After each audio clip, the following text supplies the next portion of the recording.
Hello YouTube, welcome back to my channel. My name is Hannah and in today's video I'm going to be showing you how I make my natural candles at home using essential oils. So when I first started getting into candle making, roughly about a month ago, I was experimenting with some soy wax, but the past week I've actually been making my own candles using rapeseed and coconut wax.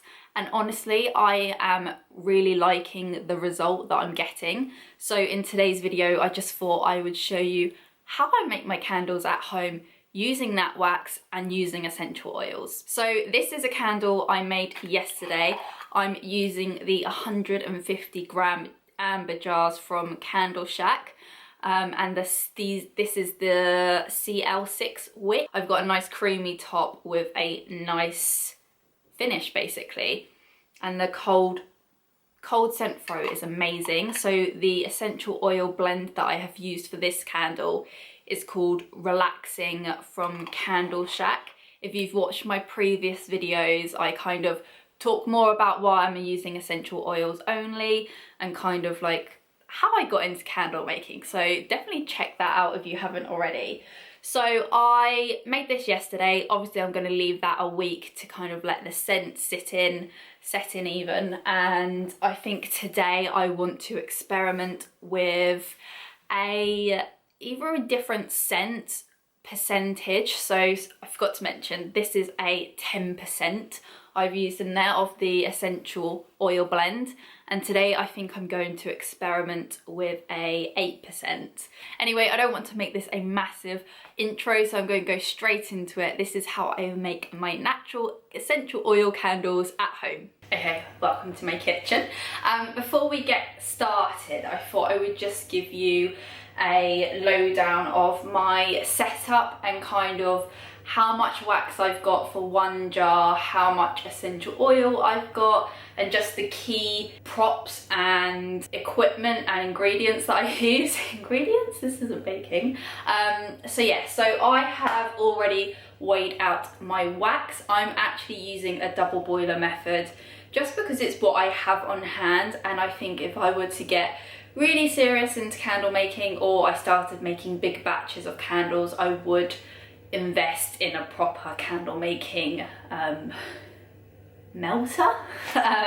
So yeah, I've got my wax in here already. This is the RCX Ecosystem Rapeseed and Coconut Wax blend. I have got the sample one, so this is 800 grams of wax, and it does come in a big block, which I think puts some people off, but it's not actually that bad. It's quite easy to cut up with a kitchen knife, and it's just the cheapest option to test this one out, because I said this is the second try that I'm using this wax, because it was so impossible to get hold of soy here in the UK. So this was my next backup plan for a natural wax option. So I've got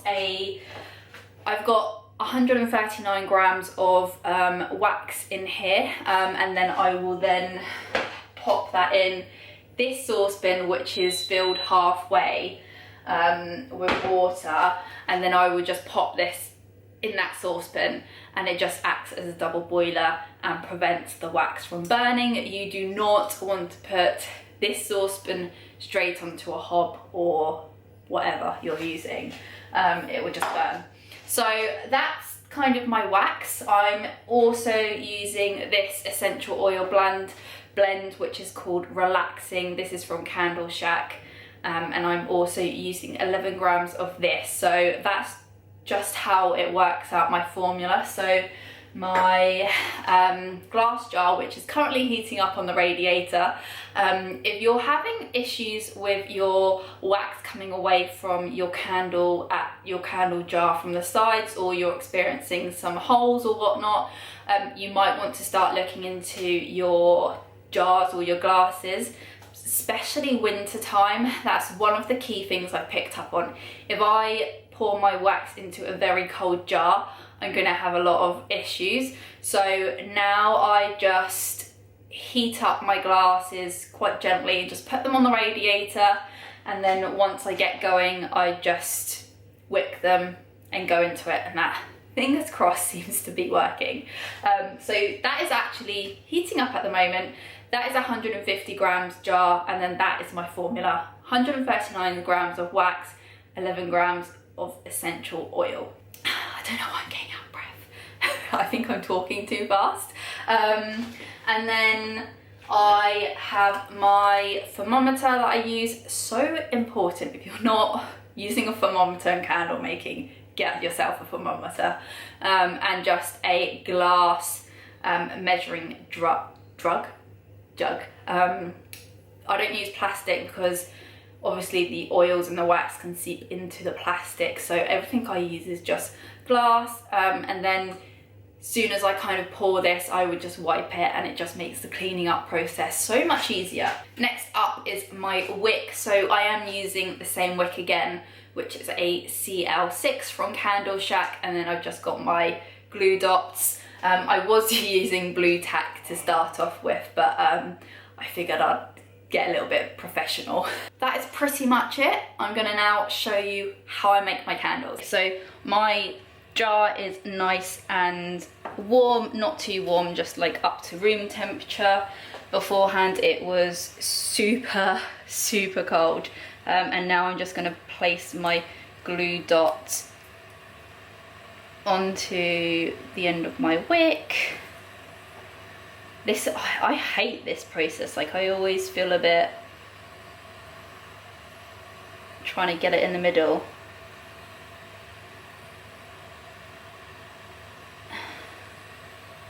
Okay, and then I am also using just a lollipop stick with a hole in the middle, kind of to keep my wick nice and centre. Awesome. Okay, now my water is kind of simmering. I'm just gonna add my wax double boiler, and then kind of when it starts melting, I just start testing the temperature. So basically what I've got kind of noted out here for me to follow is I need to wax my melt at 60 Celsius. I always kind of suggest following the instructions given to you by your manufacturer. So this is actually what is stated, and I also look at the reviews, what everybody else kind of says, and it is kind of just suggested and noted to melt it to 60, and then I kind of add the oil straight away because my flash point for this oil is actually 68. So soon as that's melted, I can just add my essential oil to it straight away, and then I would just stir it for 3 minutes. Obviously that is something that I need to keep testing and experimenting with, depending on how good the hot scent throw is. But so this is why I keep it written down, like everything that I do, so precisely. And then I'm actually experimenting with a pour at 40 Celsius, so I do have to wait quite a while until I pour my wax. But yesterday I had a really great finish on the candle that I showed you, and that was one that I poured at 40 Celsius. So we're just going to go ahead and do the same as I did yesterday, but today we're just experimenting with a 8%. Just test the temperature of my wax. Okay, so I'm actually just going to turn this down because we are already at 60 Celsius, but we're not kind of melted yet. I'm now just going to use a bamboo stick just to swirl this around, and I'm actually just going to turn this off now because we've only got a little bit of wax that needs melting.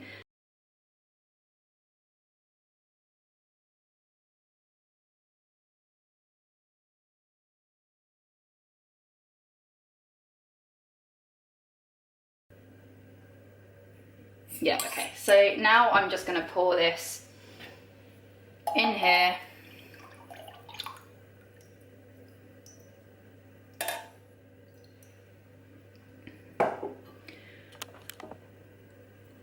I'm gonna place that there.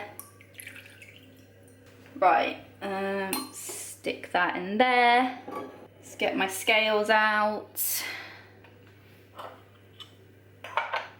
I'm just gonna tear that so it goes back to 0.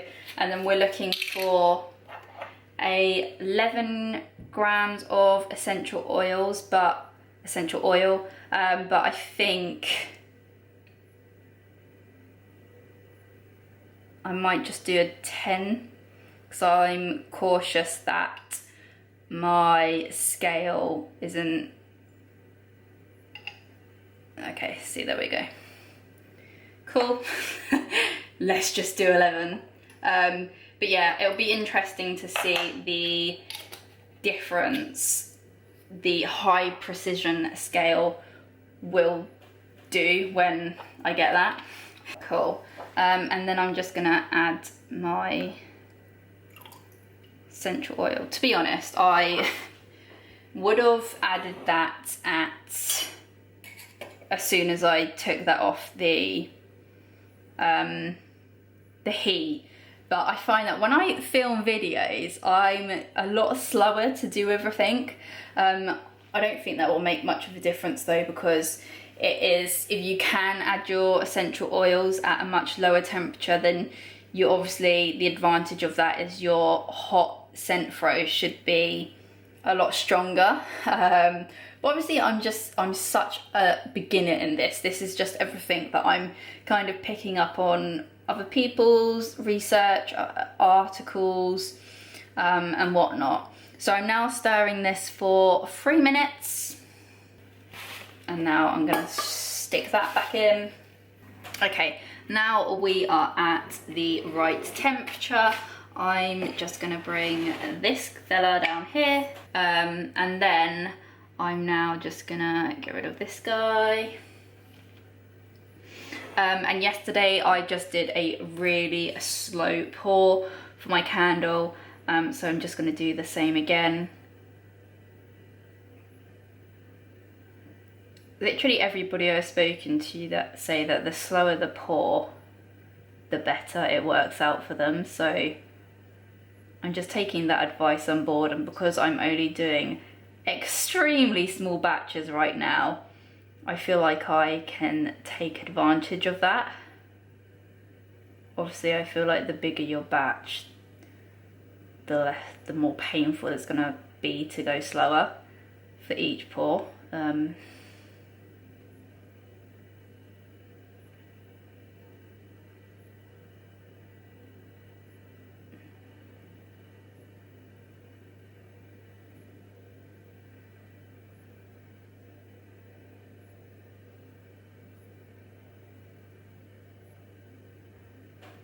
And that is that. And I thought I'd just show you it up close. This is the finished candle. So yeah, that is basically how I make my essential oil natural wax candles at home.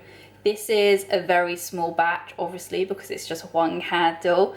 And now I will just wait for this guy to set completely. I will then move it very carefully with the board somewhere safe, and then tomorrow morning, or ideally 24 hours, I will cut the wick off and remove the stabilizer, pop the lid on, and leave it for a week until I test it. And that is pretty much how I make my candles at home. I will then leave the candle to set for roughly a week, and then I will test it and then just keep track of the results from that candle, and then rinse and repeat. I hope you guys found this video interesting. If you'd like to see anything else from me, then please leave suggestions in the comments below. I do read them, and I will obviously make any videos that you guys find helpful. If you haven't already, please give this video a thumbs up, and I will see you next week.